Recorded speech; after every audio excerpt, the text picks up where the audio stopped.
Tu as une équipe autour de toi ou tu es tout seul? J'ai une assistante qui est super, qui m'aide beaucoup sur je délègue tout le support, donc je touche pas au support, elle gère ça très bien. Elle m'aide sur les tâches techniques, les outils en ligne, ce genre de choses. Mais après, j'ai essayé de travailler récemment là, avec des monteurs. J'arrive jamais à déléguer plus, en fait. Euh, Le j'ai pas même la montage, volonté tu le fais déjà toi-même de. encore? Ouais, je fais moi-même le montage. En Ok. fait, le truc, c'est que pour moi, c'est tellement rapide. Là, justement, j'avais un monteur avec qui on a bossé un petit peu, mais finalement, on n'avait pas continué. Pour lui, ça mettait 5 fois plus de temps que pour moi. Parce que moi, je connais très bien ma manière d'enregistrer les vidéos. Je sais déjà, en regardant rien que la timeline audio sur le logiciel de montage, je sais où il faut couper, etc. Et finalement, même le résultat final, je n'arrive pas vraiment à être satisfait quand c'est quelqu'un d'autre qui le fait. Je suis très perfectionniste là-dessus.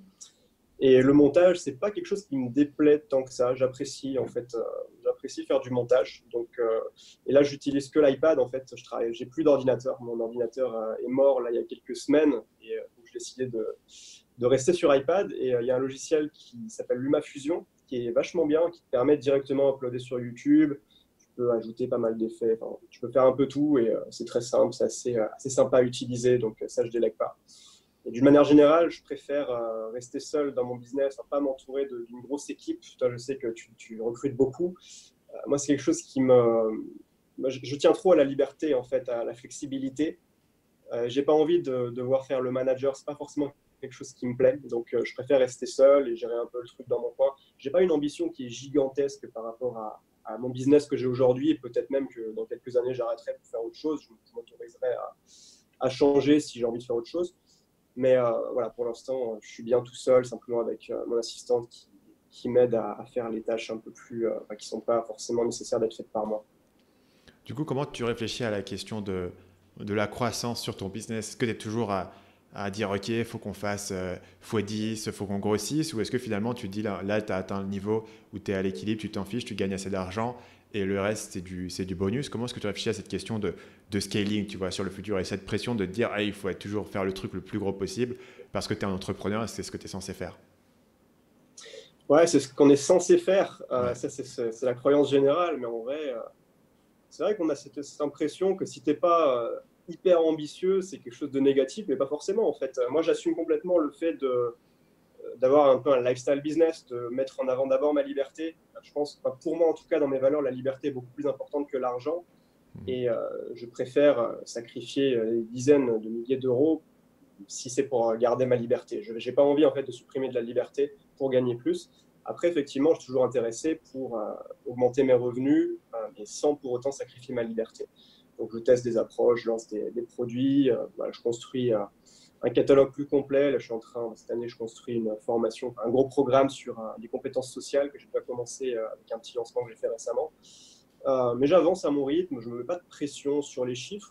Évidemment, je suis content quand je fais plus. Bon, je suis sur une phase de croissance en ce moment, donc c'est plutôt encourageant. Mais effectivement, je gagne déjà bien ma vie, donc je n'ai pas forcément d'insécurité financière. Je suis un peu plus à la cool au niveau des revenus.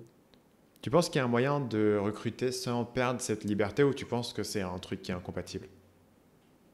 Bah, si tu trouves une personne qui est exactement dans le même état d'esprit que toi, bah, après, tu peux toujours former quelqu'un, mais c'est du travail, c'est du temps. Euh, je pense pas que ce soit une nécessité absolue de déléguer, en fait. Moi, typiquement, le montage, ça me dérange pas de le faire, ça me prend pas tellement de temps. Une vidéo qui dure 10 minutes, le montage va me prendre moins d'une heure.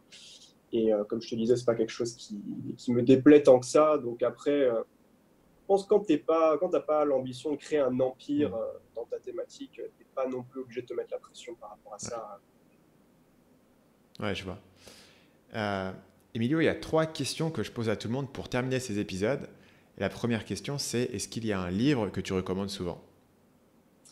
Ouais, un livre qui m'a pas mal inspiré au moment où je lançais ma chaîne YouTube, justement, c'est L'effet cumulé de Darren Hardy, qui est un livre sur la mise en place d'habitudes, qui t'explique en fait le pouvoir de l'effet cumulé, des petites actions que tu vas poser à l'échelle d'une journée, mais qui répétées sur le long terme vont avoir un très gros impact. Et c'est suite à la lecture de ce livre que j'ai vraiment repris en main mon hygiène de vie. Ça m'a inspiré beaucoup de choses pour ma chaîne YouTube. Et aujourd'hui encore, c'est vraiment des choses, des sujets dont je parle énormément, le pouvoir des habitudes, le fait de régulièrement faire des routines matinales, voilà, tous les matins, se lever, avoir des petites actions comme ça positives qui nous permettent de construire de bons résultats sur le long terme.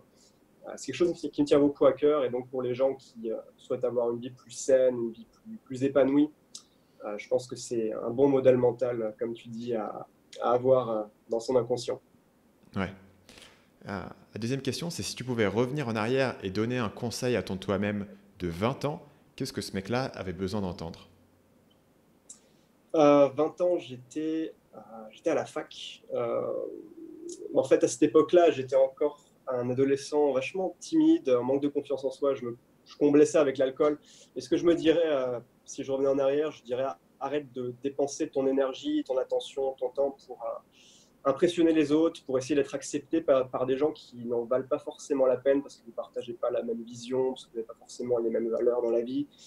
Parce qu'à l'époque, voilà, j'étais vraiment mon objectif numéro un, c'était d'être accepté dans le groupe d'étudiants, tout ça. Bon, j'avais plus ou moins de succès à le faire, c'était pas non plus terrible, mais c'était mon but ultime. Et finalement, je me rends compte aujourd'hui que ça servait à strictement rien et que j'aurais mieux fait de me concentrer sur des choses plus constructives. Bon, ce que j'ai fait, pas forcément trop tard, donc finalement, j'ai pas de regrets par rapport à ça.